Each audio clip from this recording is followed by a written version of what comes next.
ലോക്സഭാ തെരഞ്ഞെടുപ്പ് പ്രഖ്യാപിച്ചപ്പോൾ മുതൽ ബി.ജെ.പിക്ക് എൻ.ഡി.എക്ക് നല്ല കാലമാണ്. ആ സൂചനകൾ വാർത്തകളാണ് പുറത്തു വരുന്നത്. പ്രത്യേകിച്ചും കൂട്ടത്തോടെ നേതാക്കൾ രാജിവെച്ച്, കോൺഗ്രസിൽ നിന്ന് രാജിവെച്ച് എൻ.ഡി.എയിലേക്ക് പോകുന്നതാണ് കഴിഞ്ഞ ആഴ്ചകളിലൊക്കെ രാജ്യം കണ്ടത്, കേരളവും കണ്ടത്. അതിൻ്റെ ഏറ്റവും ഒടുവിലത്തെ ഉദാഹരണമായിരുന്നു കേരളത്തിൽ കോൺഗ്രസിന്റെ വക്താവായിരുന്ന ടോം വടക്കൻ കൂടുമാറി ബി.ജെ.പിയിൽ ചേർന്നപ്പോൾ കോൺഗ്രസിന്റെ മനസാക്ഷി സൂക്ഷിപ്പുകാരൻ, നെഹ്റു കുടുംബവുമായി അടുത്ത ബന്ധമുള്ളയാൾ, സോണിയാഗാന്ധിയുമായി ഏറ്റവും അടുത്ത ബന്ധം പുലർത്തിയിരുന്ന ടോം വടക്കൻ കേരളത്തിൽ വലിയ ചൂടുമാറ്റം നടത്തിയപ്പോൾ അത് അക്ഷരാർത്ഥത്തിൽ കേരളത്തിലെ കോൺഗ്രസിനെ ഞെട്ടിച്ചിരുന്നു.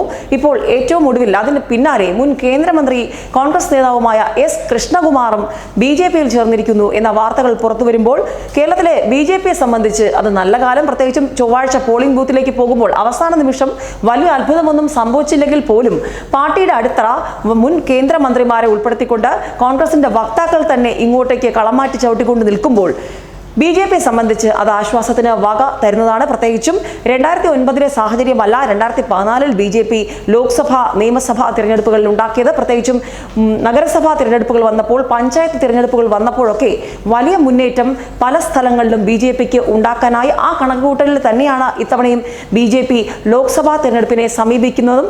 അതിന് വലിയ ചുക്കാൻ പിടിക്കാൻ കേന്ദ്രത്തിൽ തന്നെ നേരത്തെ കോൺഗ്രസിന്റെ അടിത്തറയിട്ടിരുന്ന നേതാക്കന്മാർ തന്നെ വരുമ്പോൾ അത് വലിയ പ്രതീക്ഷ നൽകുന്നതാണ് കേരളത്തിലെ ബി.ജെ.പിയെ സംബന്ധിച്ച്, എൻ.ഡി.എ സംബന്ധിച്ച്.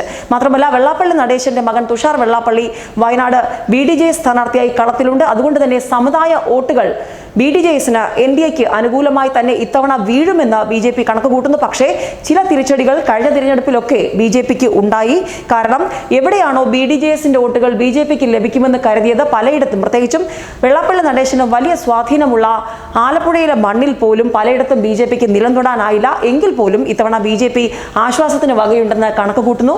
മാത്രമല്ല, പത്തനംതിട്ടയിലേക്ക് വരുമ്പോൾ വലിയ മത്സരം നടക്കുന്ന പത്തനംതിട്ടയിൽ ഇത്തവണ നിർണായകമാകും പി.സി. ജോർജ് എം.എൽ.എയുടെയും ജനപക്ഷത്തിന്റെയും വോട്ടുകൾ. 30,000-ഓളം വരുന്ന നിയമസഭയിലുള്ള പി.സി. ജോർജിന്റെ ആ ഒരു വോട്ട് ചിത്രം, ആ സ്വാധീനം ഇത്തവണ എൻ.ഡി.എക്ക് അനുകൂലമാകുമെന്ന് ബി.ജെ.പി കണക്ക് കൂട്ടുന്നുണ്ട്. അതായത് കഴിഞ്ഞ ദിവസം അമിത്ഷാ വലിയ പ്രചാരണം നടത്തിയപ്പോൾ നേതൃനിരയിൽ തന്നെ പി.സി. ജോർജ്, കെ സുരേന്ദ്രനൊപ്പം ആ വാഹനത്തിലുണ്ടായിരുന്നു, വേദിയിലുണ്ടായിരുന്നു. അതൊക്കെ മധ്യ കേരളത്തിലെ ക്രിസ്ത്യൻ വോട്ടുകൾ, പ്രത്യേകിച്ച് പൂഞ്ഞാർ, പത്തനംതിട്ട അടക്കമുള്ള പ്രദേശങ്ങളിൽ, കോട്ടയത്തെ പ്രദേശങ്ങളിലൊക്കെ പി.സി. ജോർജിനുള്ള ചില സ്വാധീനങ്ങൾ അത് ഇത്തവണ എൻ.ഡി.എ സ്ഥാനാർത്ഥികൾക്ക് അനുകൂലമാകുമെന്ന് എൻ.ഡി.എ കണക്ക് കൂട്ടുന്നുണ്ട്. ഏതായാലും എസ് കൃഷ്ണകുമാർ കൂടി ടോം വടക്കന്റെ ചുവട് പിടിച്ചു വന്നിരിക്കുന്നു. ദേശീയ തലത്തിലും അത് തന്നെയാണ് നടക്കുന്നത്.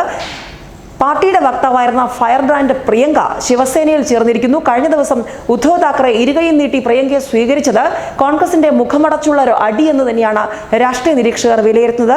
ഊർമിള മണ്ഡോദ്കറുമായുള്ള ചില അഭിപ്രായ ഭിന്നതകളാണ് പ്രിയങ്കയെ രാജിയിലേക്ക് നയിച്ചതെന്ന വാർത്തകൾ ഒരു വശത്തുണ്ടെങ്കിൽ പോലും രാഹുലിനോട് വളരെ അടുപ്പം സൂക്ഷിച്ചിരുന്ന പ്രിയങ്ക അവസാന നിമിഷം കളമാറ്റി ചവിട്ടിയതിന് പിന്നിൽ രാഷ്ട്രീയമായ അസംതൃപ്തി തന്നെയാണ്, തനിക്ക് നേരിട്ട അവഗണന തന്നെയാണെന്ന് പ്രിയങ്ക ട്വിറ്ററിലൂടെ പറഞ്ഞിരുന്നു. ഏതായാലും വലിയ രാഷ്ട്രീയ പ്രചാരണം തന്നെയാണ് ഈ വിഷയത്തെ വലിയ രാഷ്ട്രീയ പ്രചാരണ ആയുധമാക്കി മാറ്റിയിരിക്കുകയാണ് ദേശീയ തലത്തിൽ ശിവസേനയും ബി.ജെ.പിയും. പ്രിയങ്ക മഹാരാഷ്ട്രയിൽ വലിയ വേരോട്ടമുള്ള മണ്ണിൽ കൂടുതൽ സജീവമാകുമ്പോൾ ഇത്തവണ അത് കോൺഗ്രസിനായിരിക്കില്ല അനുകൂലമാകുക, പ്രത്യേകിച്ചും ബി.ജെ.പിക്കായിരിക്കും. ഇത് കൂടാതെ ബി.ജെ.പിയിലേക്ക് ഒരുപാട് കോൺഗ്രസിലെ പഴയ മുതിർന്ന നേതാക്കന്മാർ വന്നിരുന്നു. ഏറ്റവും ഒടുവിൽ എൽ.കെ. അദ്വാനിയും മുരളി മനോഹർ ജോഷിയും പിണങ്ങി നിന്നപ്പോൾ പോലും കോൺഗ്രസ് ഒരു തന്ത്രം ഇറക്കി നോക്കി ഇങ്ങോട്ടേക്ക് കോൺഗ്രസിലേക്ക് ആ മുതിർന്ന ബി.ജെ.പി നേതാക്കളെ കൊണ്ടുവരാൻ. അവിടെ കൃത്യമായി അമിത്ഷായും നരേന്ദ്രമോദിയും അടവ് മാറ്റിച്ചവിട്ടി അവരെ തൃപ്തിപ്പെടുത്തിക്കൊണ്ട് പറഞ്ഞ് മനസ്സിലാക്കിക്കൊണ്ട് തന്നെയാണ് ഈ തിരഞ്ഞെടുപ്പിൽ എൻ.ഡി.എ സഖ്യം മത്സരത്തിനിറങ്ങുന്നത്. ഏതായാലും കേന്ദ്രത്തിലും കേരളത്തിലും ബി.ജെ.പിക്ക് ചെറിയ രീതിയിലെങ്കിലും പുതിയ നേതാക്കന്മാരുടെ ലഭിച്ചിരിക്കുന്ന ഒരു മുൻതൂക്കം, കോൺഗ്രസിന്റെ അടിത്തറയിട്ട നേതാക്കന്മാർ തന്നെ ഇങ്ങോട്ടേക്ക് വരുമ്പോൾ അതൊരു ശുഭപ്രതീക്ഷയായി തന്നെയാണ് ബി.ജെ.പി കണക്ക് കൂട്ടുന്നത്.